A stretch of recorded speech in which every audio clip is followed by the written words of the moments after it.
Porque a mulher de Ló, quando a gente vai ver a passagem, a gente vê nela a desobediência, né?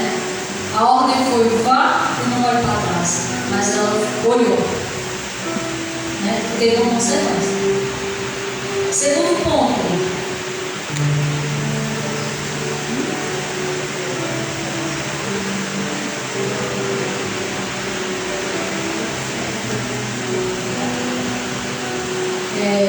Paulo nos revela sobre este dia em 1 Coríntios, capítulo 15, versículo 52. Vamos abrir?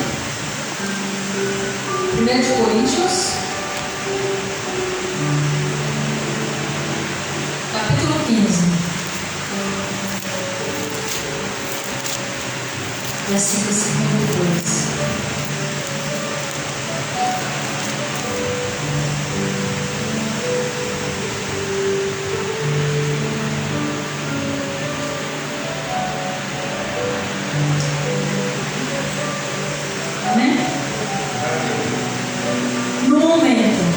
No abrir e fechar de olhos, ao ressoar da última trombeta, a trombeta soará, os mortos ressuscitarão incorruptíveis, nós seremos arrebatados, transformados, porque é necessário que esse corpo corruptível se revista da incorruptibilidade e que o corpo mortal se revista da imortalidade.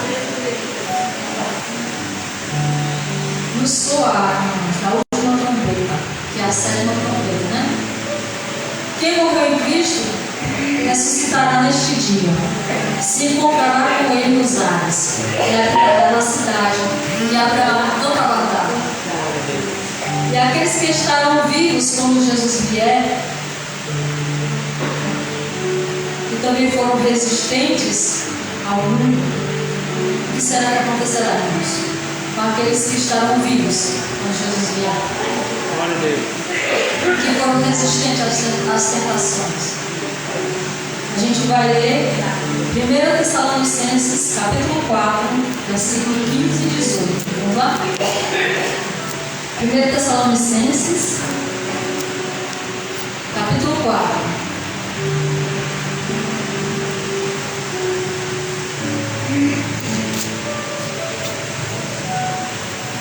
Quinze, 18.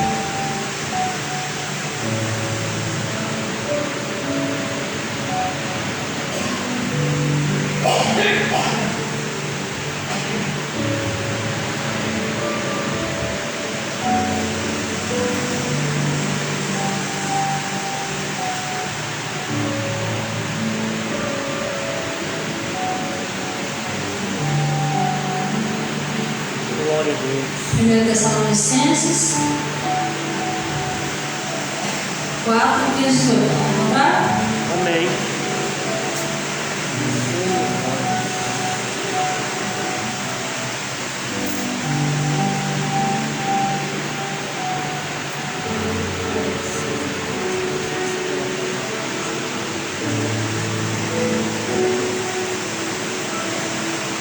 E pela palavra do Senhor, ainda lhes declaramos o seguinte: nós, os vivos, os que ficarmos até a vinda do Senhor, de modo nenhum precederemos que dormem. Porque o Senhor mesmo, dada a sua palavra de ordem, ouvida a voz do arcanjo e ressoada a trombeta de Deus, descerá dos céus, e os mortos em Cristo ressuscitarão primeiro. Depois nós, os vivos, os que ficarmos, seremos arrebatados juntamente com eles, entre nuvens, para o encontro com o Senhor nos ares. E assim estaremos para sempre com o Senhor. Portanto, consolem uns aos outros com estas palavras. O que acontecerá aqui, irmãos? O arrebatamento dos vivos. Os vivos salvos.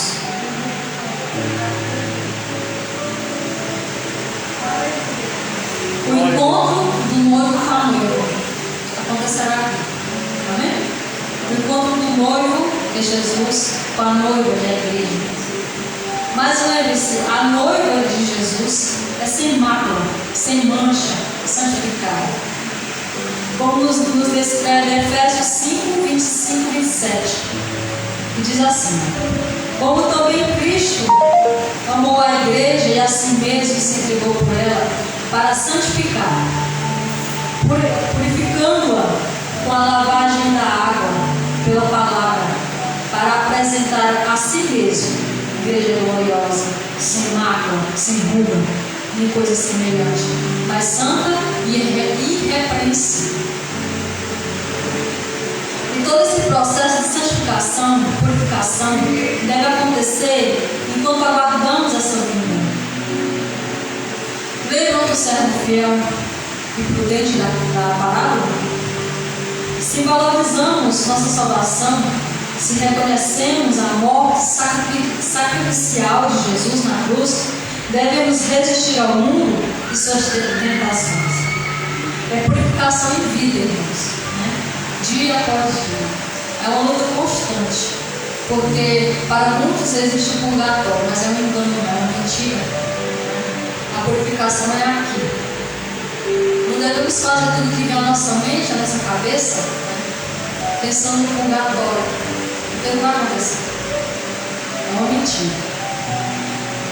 Porque Deus nos aconselha: portanto, sujeitem-se a Deus, mas resistam ao diabo e ele fugirá de vocês.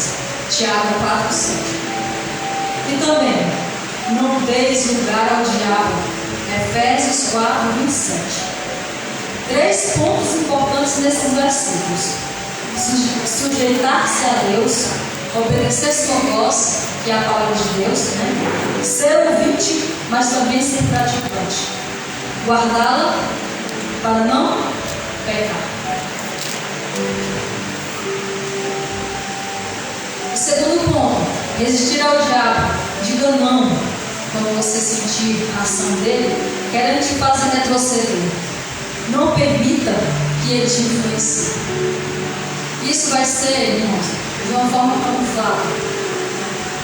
Uma coisa tão sutil que às vezes uma pessoa perceber, já caiu. E o terceiro ponto, que é como um complemento do segundo: não dê lugar a ele, não abra oportunidades a Satanás me manipular. E aqui exige o que, irmãos? Exige vigilância. O nosso agir, o falar, né? Para a gente não ser vencido por ele.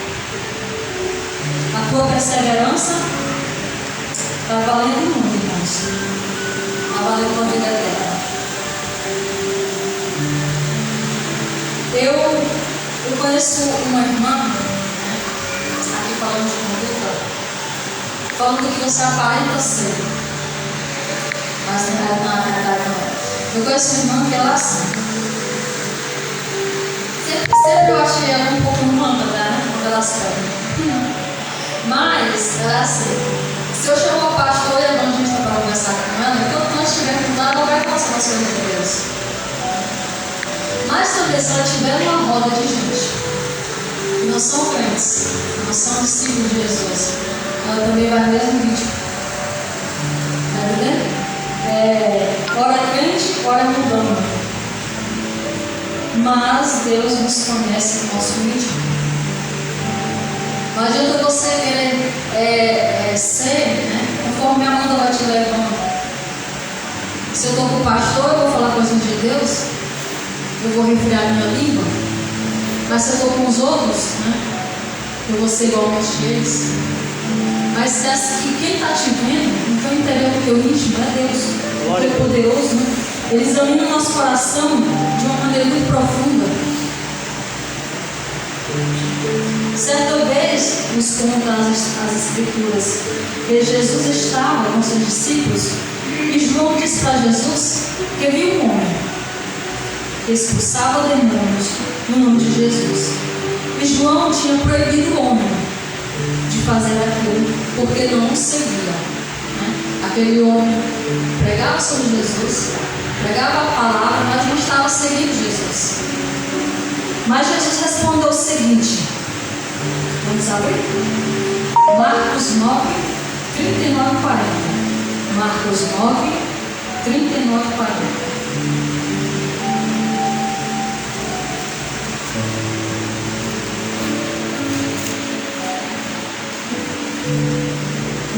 Mateus 9, 39 e 40.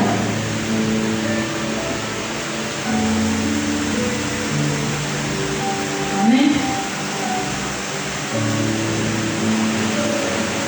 Mas Jesus respondeu. Não, vamos começar aqui do 38, tá bom? Versículo 38. João disse a Jesus: Mestre, vimos um homem que expulsava demônios em seu nome, mas nós o proibimos de fazer isso, porque não nos seguia. Mas Jesus respondeu: Não proíbam, porque não há ninguém que faça milagre em meu nome e logo a seguir possa falar mal de mim. Pois quem não é contra nós é a favor de nós. Pois aquele que eles der de beber um copo de água em meu nome, porque vocês são de Cristo, em verdade lhes digo que de modo nenhum perderá sua recompensa. Glória a Deus. Jesus conhece os seus irmãos, né? Para ele não tem meio termo. Ou você é da luz ou você é das trevas. Ou você é santo ou você é profano. Ele conhece os seus. Não existe, para Jesus não existe estar em cima do muro, né? Que a pessoa está inclinada a pular, ora para a direita, ora para a esquerda. Isto, o que a Bíblia nos diz é ter ânimo dobre. Coração dobre. O que significa? Ânimo duplo. Coração duplo. Indeciso, dividido, né? Tiago 4,8 vai falar sobre isso. Vamos abrir Tiago 4,8.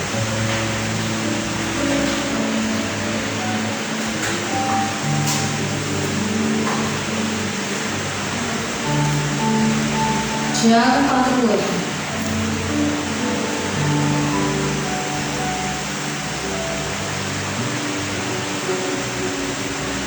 Tiago depois de Hebreus, viu? Tiago 4,8.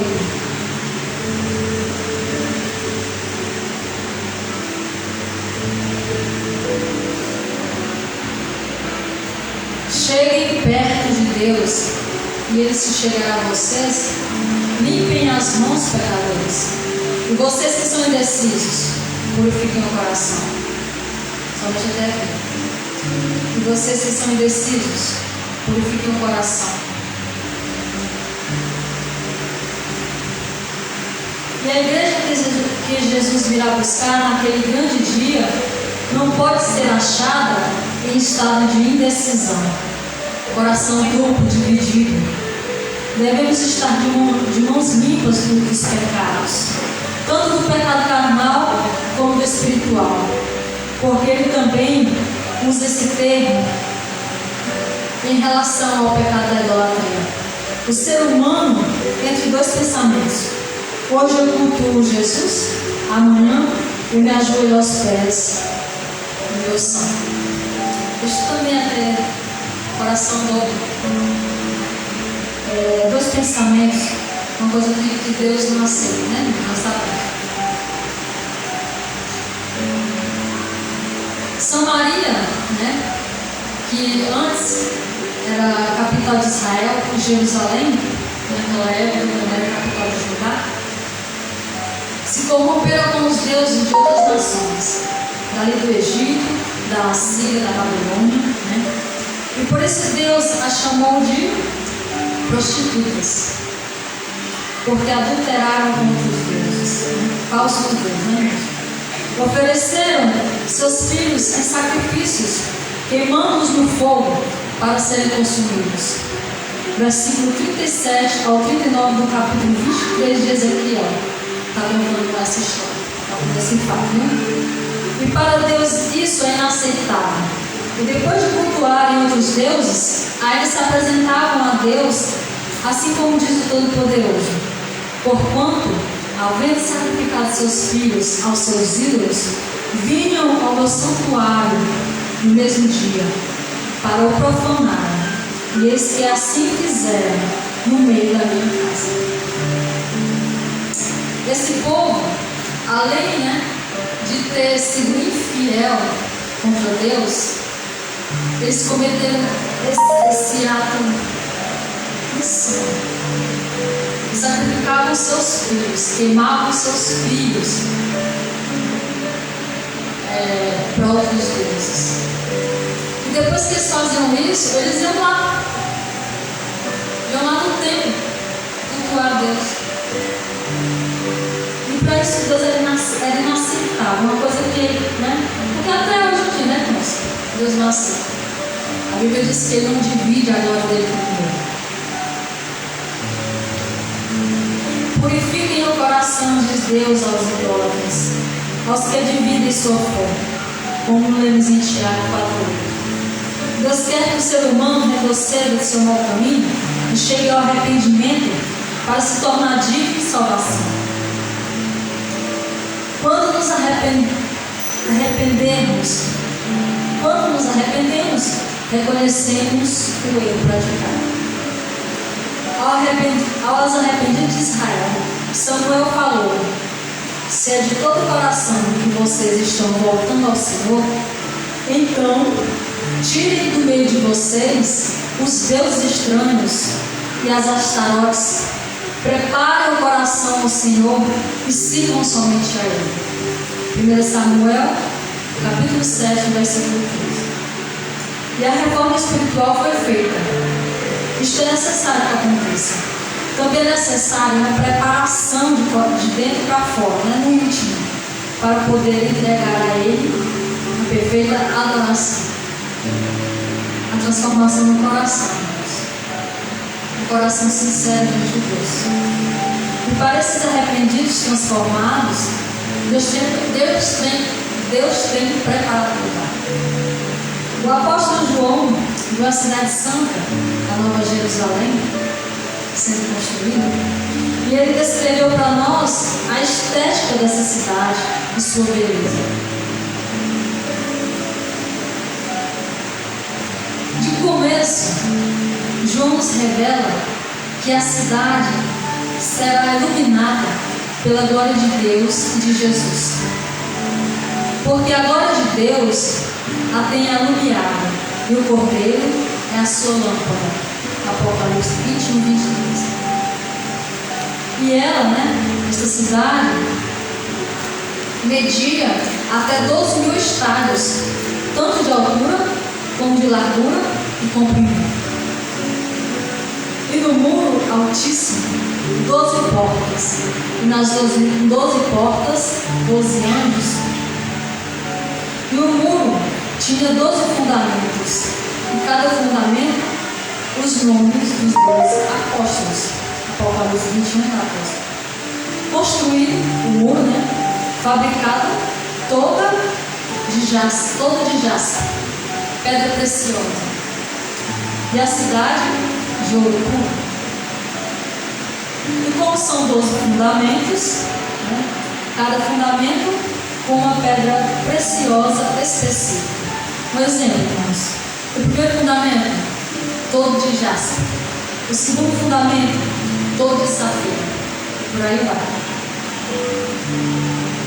Mas o melhor de tudo isso é que João não viu ali templo.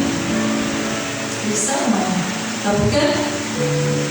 Porque o templo daquela cidade é o Senhor, o Deus Todo-Poderoso e o Cordeiro de Deus.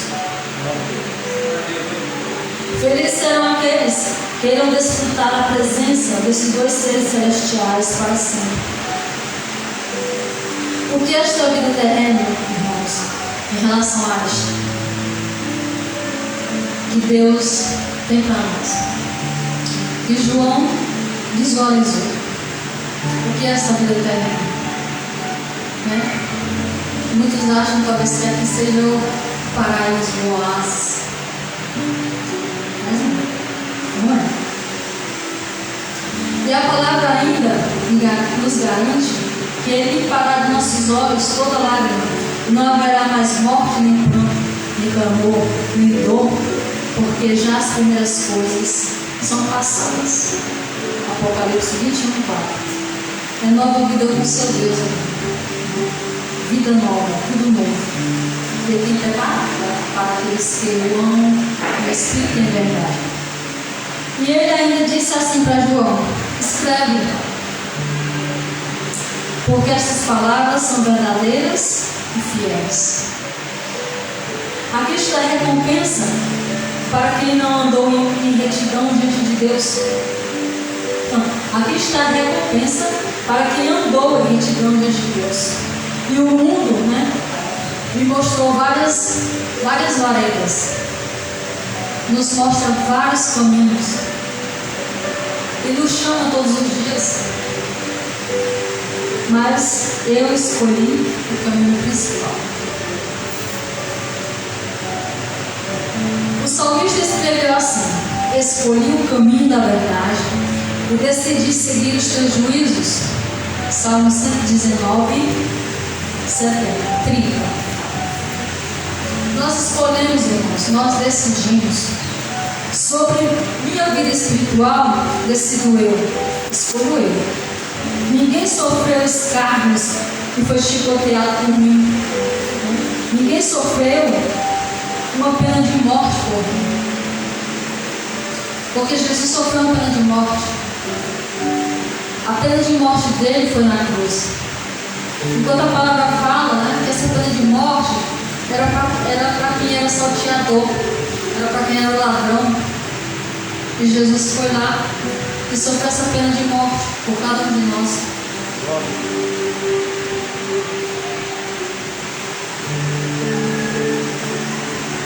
Nós precisamos ser mais dispostos, se levantar do nosso comodismo espiritual, despertar para a nossa posição de discípulo.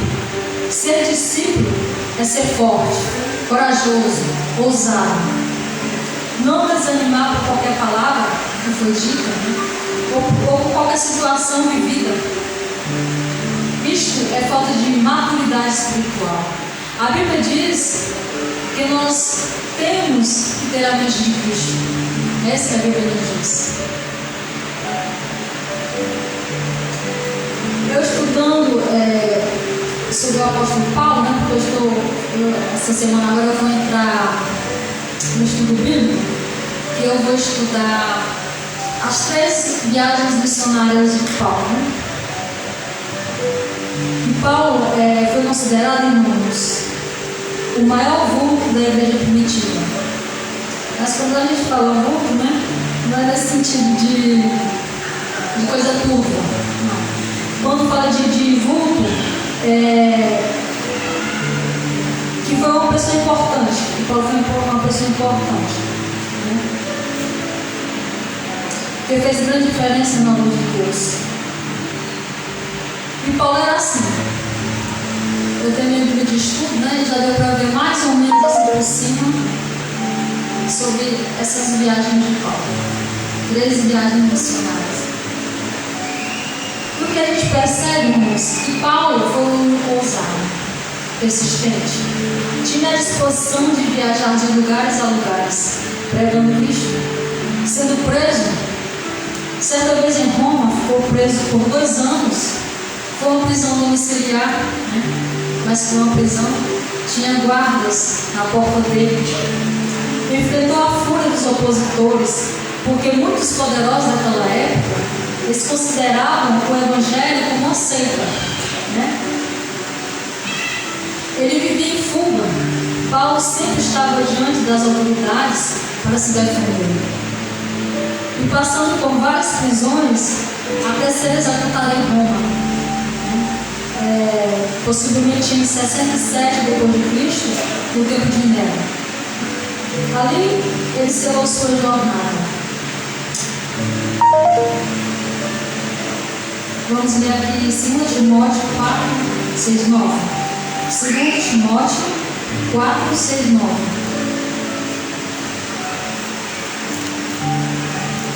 Segunda carta de Timóteo 4, 6,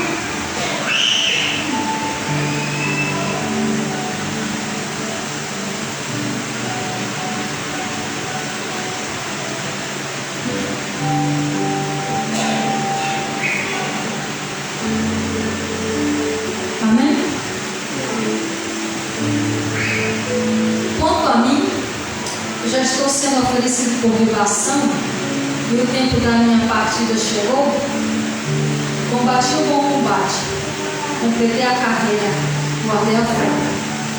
Desde agora me está guardada a glória da justiça, que o Senhor, reto juiz, me dará naquele dia, não somente a mim, mas também a todos que amam a sua vida.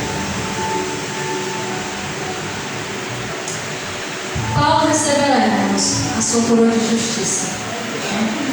Ele fez por merecer, ele lutou por ela. E ela é para todos que amam a sua vida. Para aqueles que estão preparados. E nós, irmãos, vamos refletir. Diante dessa vida de Paulo, que se doou ao extremo, foi um corajoso. E ele lutou até o final. O que fazemos torna-se até o mínimo dos mínimos diante dessa lição de entrega de Paulo.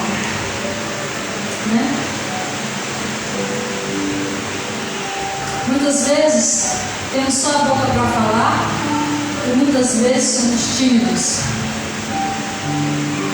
Porque a timidez, a palavra de Deus, é o oposto de ousadia, de coragem. E muitas vezes nos calamos, somos tímidos nessa área. E é por isso que Deus também diz que os tímidos não entrarão no reino dos céus. Apocalipse 21:8.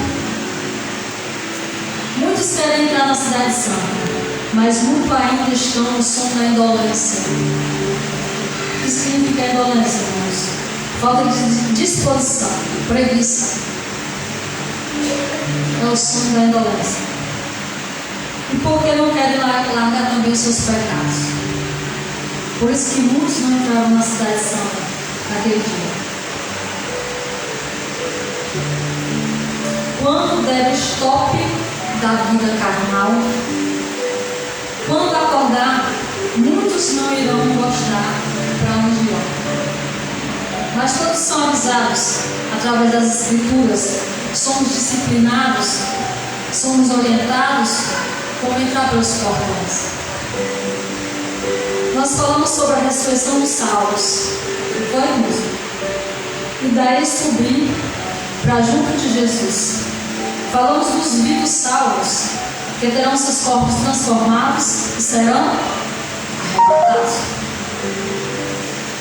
E os irmãos já pensaram sobre os perdidos? Os ímpios? O que acontecerá com eles? Aqueles que não deram crédito a Jesus, a palavra viva, e sim aos seus próprios interesses, sem princípios ou temor. Com esses será segundo que a palavra nos revela. Os ímpios mortos não ressuscitarão na vinda de Jesus, mas só dali a 1000 anos. E nesses 1000 anos, a igreja reinará com Cristo nos céus. Está lá em Apocalipse 20, capítulo 20, versículo 4. Mas quando esses forem ressuscitados, ressuscitarão para a condenação da segunda morte, que é a morte espiritual. Porque Deus diz: e se alguém não foi achado escrito no livro da vida, esse foi lançado no lago de fogo. Apocalipse 20, versículo 15. E os ímpios que estarão vivos na vinda de Jesus? Estes morrerão por causa dos fenômenos que acontecerão com a vida de Jesus. E esperarão com os ímpios mortos de todos os tempos para serem ressuscitados e condenados. Esses esperarão por 1000 anos. Então, irmãos, para os ímpios, os mortos de todos os tempos da vida de Jesus, eles vão esperar 1000 anos para eles serem ressuscitados E dali eles receberam sua condenação final, que é a segunda morte, o lago de fogo e enxofre. E os vivos, ímpios, né? Quando Jesus vier, eles vão morrer, eles vão também esperar desses 1000 anos. Mas a igreja estará nos céus. Glória a Deus. E esta será a segunda ressurreição, né? Que é dos ímpios. E última também. A primeira ressurreição será dos justos e a segunda dos ímpios. Por isso, irmãos, a palavra de Deus nos diz em Apocalipse capítulo 20, versículo 6: bem-aventurado e santo aquele que tem parte na primeira ressurreição. Né? É para viver uma vida eterna. Sobre estes não tem poder a segunda morte, que é a morte espiritual, a morte eterna. Mas serão sacerdotes de Deus e de Cristo e reinarão com Ele 1000 anos. É uma boa notícia, né, irmãos? Para quem tem certeza da sua salvação. É uma boa notícia. Passados estes 1000 anos, além da ressurreição dos ímpios, muitas coisas acontecerão. Mas a palavra de Deus nos garante que os fiéis de Jesus estavam seguros. Né? Mas entre esse tempo, irmãos, também acontecerá muitas coisas. Né? Porque eu não trouxe para a gente também não ficar com muitas informações. Mas acontecerá ainda muitas coisas, viu? Uma coisa de cada vez. E para finalizar, só mais uma mensagem de Deus para nós. 2 Timóteo 2,19, que diz assim: o Senhor conhece os que lhe pertencem. E mais, afaste-se da injustiça todo aquele que professa o nome do Senhor. É o que o Senhor nos diz. Você é conhecido de Deus se você pertence a Ele. E o conselho que Ele nos dá: afaste-se da injustiça todo aquele que professa o nome do Senhor. Andemos em retidão sobre a face da terra e sinceridade de coração. E quando chegar aquele grande dia, você não sentirá medo nem desespero, mas uma alegria incomparável. Amém? Lute por sua salvação, irmãos. Eu espero que os irmãos tenham entendido a palavra que eu trouxe hoje, né? Glória a Deus. Falando da vida de Jesus, mas também falando de uma preparação para esse dia. Glória a Deus. Porque quando Ele vier, para quem se santificou, será um grande dia. Mas para aqueles que brincaram com a face de Jesus, será um dia terrível. Para os vivos ímpios, né? Porque eles morreram nesse dia. A partir daí, depois de 1000 anos, será também a condenação daqueles que morreram. Desde a fundação do mundo até aquele dia. Amém? Amém. É uma coisa para se pensar. E uma coisa muito importante para nós. Porque, como eu falei, né, quando Ele vier, nós já temos de estar preparados. Ninguém vai se preparar no último minuto. É uma coisa que você ainda tem, acumulado lá atrás. Glória a Deus. E o que vivemos aqui sobre a face da terra é inútil, é vã em relação a tudo isso que Deus tem para nós. Temos uma coisa incomparavelmente melhor. E muitos, né, se contentam com o que tem. Acham que o que tem agora é o que vai importar. É o meu hoje, eu estou vivendo o meu hoje. Eu estou bebendo todas. Eu estou saindo com os meus amigos para onde me dá na cabeça. Né? Eu estou matando, eu estou roubando, eu estou adulterando. Mas isso a gente vai ter que dar conta daquele grande dia. Porque quando aquele grande dia acontecer, não tem mais volta. Não tem mais como acontecer. Mas Deus espera que cada um de nós esteja preparado para a igreja sem mácula. Sem Glória a Deus. Tá certo? Aleluia. Amém. Agradecendo a oportunidade em nome de Jesus. Eu vou louvar, né? Eu espero que vocês me ajudem também.